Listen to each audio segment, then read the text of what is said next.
जय श्री कृष्णा। अब मैं शरण तिहारी जी मोहे राखो कृपा निधान।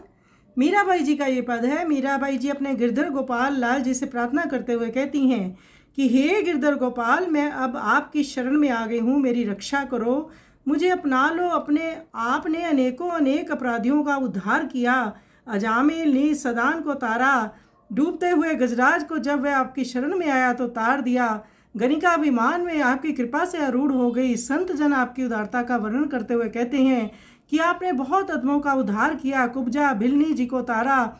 सभी जानते हैं आप कितने कृपालु भक्त वत्सल हैं। वेद पुराण भी आपका यश, आपकी कीर्ति का संपूर्ण रूप से गायन नहीं कर सकते। अब ये आपकी दासी मीरा आपकी शरण में है, आप कृपया मेरी विनती को स्वीकार कीजिए।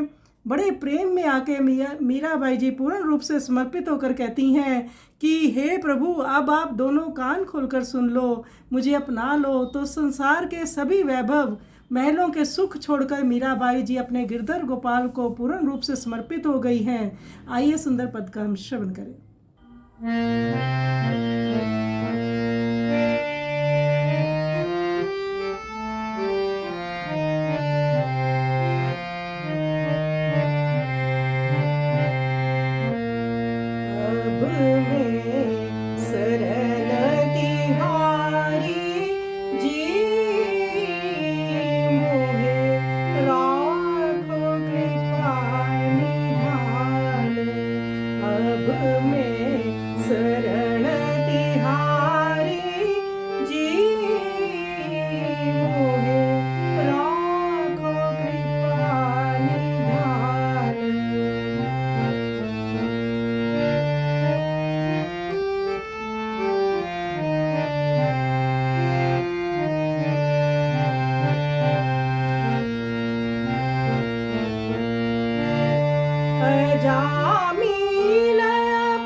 ऊंचा नीचा भी